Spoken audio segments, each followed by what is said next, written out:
Beliau kangen sama saya, mau ketemu saya, udah lama nggak ketemu. Boleh dong? Apa lagi? Bahas pasti. Apa aja tuh? Ya, kita menyamakan kita punya visi dan misi, ya, bagaimana kita mengawal, ada persamaan, kita punya pandangan bahwa kita harus mengawal konstitusi yang benar, kita harus mengawal demokrasi yang benar. Itu aja. Pak, ini kan tadi hangat banget nih Pak salamannya, senyumnya gitu. Apa udah memutuskan bahwa Pak Anies kayaknya cocok nih diusung sama PDI? Gitu, Insya Allah. Oh, ya. Kalau bergabung Pak Anies gimana Pak? udah ngambil KTA udah ngambil Tanya beliau dong. Pak Anies siap nggak bergabung ke PDI? Silakan sama Pak Anies kalau mau bergabung apa enggak. Ini tadi kita ngobrol ya Pak ya. Ya. Sebenarnya ngobrol panjang. Kita ini bukan pertemuan pertama. Kita sering diskusi, sering ngobrol bertahun-tahun ke belakang. Jadi sama Pak Amin ini bukan karena urusan pilkada aja, udah panjang. Cuman kali ini ngobrolnya di kantor DPD PDI Perjuangan Jakarta lengkap nih. Belakang kita ada Bang Masinton, Bang Putra, Pak Pras, mana Pak Pras tadi? Pak Pras jalan. Jadi hal-hal yang menyangkut pilkada tentu kita obrolkan. Tapi kita semua menunggu apa yang menjadi keputusan. Jadi tadi sama sekali kita tidak menyinggung tentang keputusan, langkah, dan lain-lain. Karena semuanya Ada di DPP partai. di luar kewenangan kita. Tapi kita diskusi tadi, kita ngobrol, dan kita bicara tentang masa depan Jakarta. Dan kita juga berbicara tentang bagaimana agar pemikiran-pemikiran kebangsaan, pemikiran tentang Bung Karno, keindonesiaan, keagamaan itu bisa berjalan seiring dan membuat suasana di Jakarta suasana yang aman, teduh, damai. Lalu bicara juga soal keberpihakan kepada mereka yang kecil, yang lemah. Tadi saya sampaikan prinsip sederhana, membesarkan yang kecil tanpa mengecilkan yang besar. Jadi kita ngobrol seputar itu. Pak Anies kalau ditawarkan masuk ke PDIP siap nggak Pak Anies? Pokoknya sekarang ini kita tunggu dulu sampai semua keputusan dibuat, dari situ kita tentukan langkah ke depannya apa. Jadi sekarang itu. Lalu saya ingin juga sampaikan mumpung kesempatan ini, kita menyaksikan beberapa hari terakhir di mana kehidupan kebangsaan kita, kehidupan kenegaraan kita mengalami ujian. Dan dalam situasi ujian seperti itu, kita menyaksikan siapa yang konsisten. Dan saya menyampaikan apresiasi kepada PDI Perjuangan yang konsisten di dalam mengawal konstitusi kita. Konsistensi ini adalah sesuatu yang harus kita hormati dan kita hargai, karena penjaga konstitusi adalah penjaga negara.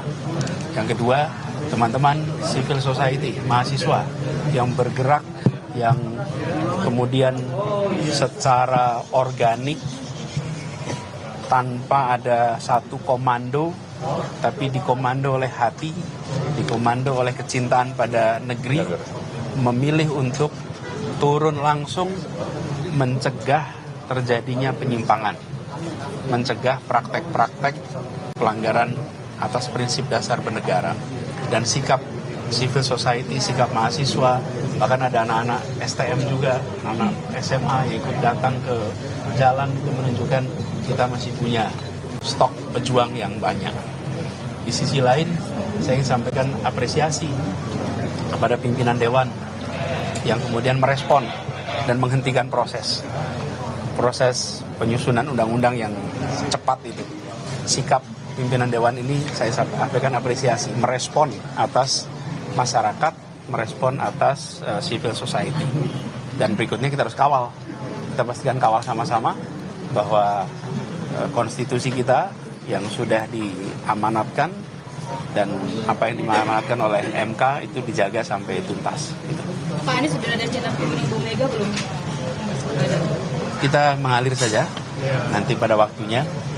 Seperti pertemuan hari ini kan juga Tidak direncanakan. spontan, relax, santai. Nanti kita kabari kalau ada pertemuan-pertemuan. Pak, Bu Mega kan bilang kalau Pak Anies mau didukung, Pak Anies mau atau enggak nurut sama Bu Mega gitu Pak. Nah Pak Anies melihat itu seperti apa Pak? Ya, jadi kita semua menyadari bahwa beliau merujuk kepada amanat konstitusi, cita-cita bernegara, cita-cita untuk mewujudkan Indonesia yang bersatu, yang beragam tapi bersama, dan itulah yang kemudian kita jadikan rujukan sama-sama. Oke, cukup? Ada? Cukup ya? Menjadi kader PDIP bagaimana Pak? Oh dia harus tetap menjadi kader PDIP. Ini masih jalan, prosesnya masih jalan. Bagaimana Pak? Tidak menutup kemungkinan tidak Pak? Awal dari PDIP untuk kemudian mungkin saya mengusung Apa gimana? ini langkah awal dari PDIP untuk mengusung Anies atau bagaimana? Tadi kan sudah jawab. Penekanan lagi Pak. Insya Allah. Kalau saya, insya Allah. Oke, cukup lah. Insya Allah 99%. Tapi kalau Pak Anies jadi diusung cocoknya sama siapa Pak? Ini Sama kan saya lah. Ini kan ketua DPD. Saya ketua DPD, jatah saya. Benar Pak Mis? Oke, cukup ya. Anies Aming, Asegan AA. Oke. Terima kasih. Oke. Terima kasih. Download Tribun X sekarang. Menghadirkan lokal menjadi Indonesia.